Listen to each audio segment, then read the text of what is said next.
आधण ठेवलेला आहे।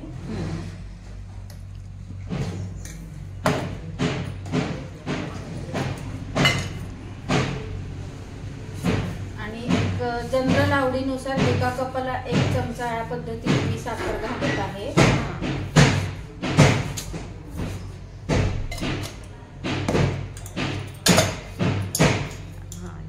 आणि एक साधारण 8-9 चमचे पोहा पावडर।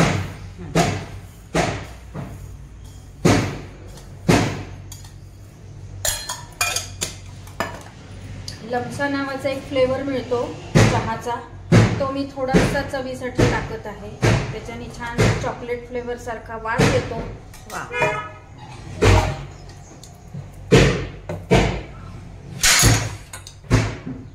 उकळेपर्यंत आपण कप वगैरे मांडून घेऊया ट्रे मध्ये।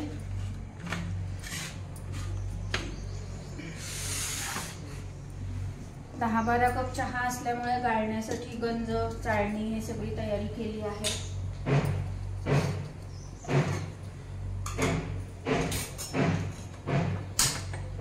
दूध थोडं गरम करायला ठेवलंय। सकाळी उकळून घेतलं होतं त्यामुळे अगदी उकळी आणलेलं दूध आता वापरत नाहीये।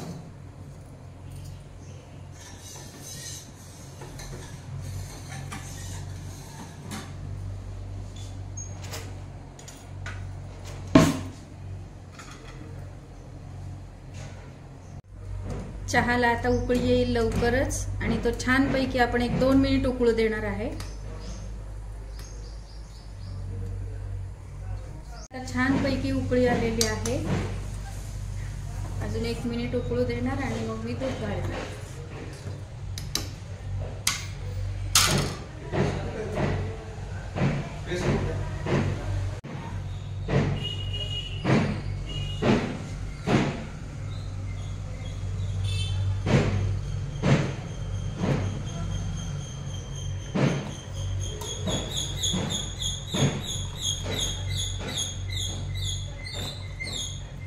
मी मगाशी 6 कपाचं आधण ठेवलं होतं आणि आता मी 6 कप जवळपास दूध घातलेलं आहे। 12 कप चहा आपला तयार होणार आहे।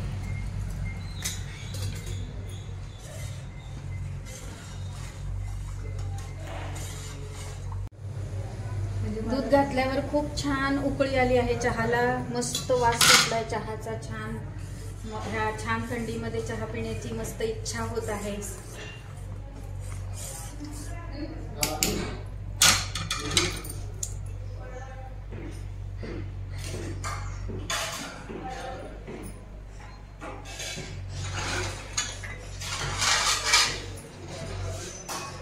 मी आता गॅस बंद करून 1-8 मिनिट झाकून ठेवते, कारण की त्याच्यात चहा निवण्यासाठी खाली चहापत्ती बसेल आणि मग गाळायला सोपं जाईल।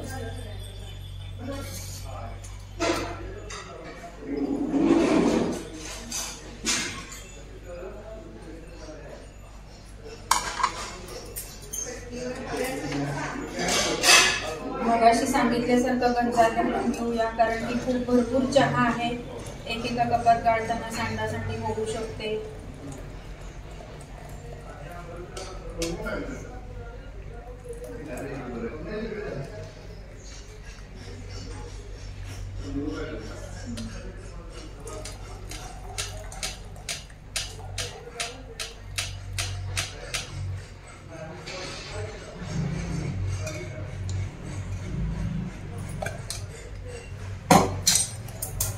आणि आपला चहाचा ट्रे आता छानपैकी तयार होऊन बाहेर जाणार आहे। सगळे चहाच्या प्रतीक्षेत आहेत।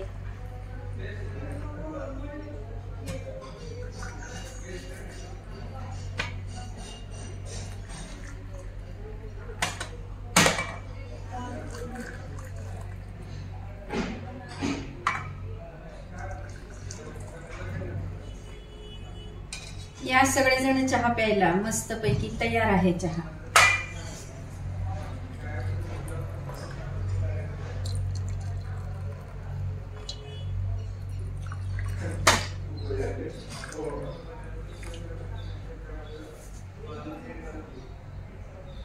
बरोबर मोजल्याप्रमाणे 12 कप छानपैकी चहा तयार झालेला आहे। धन्यवाद मंडळी हो, छानपैकी चहाचा आस्वाद घेऊयात।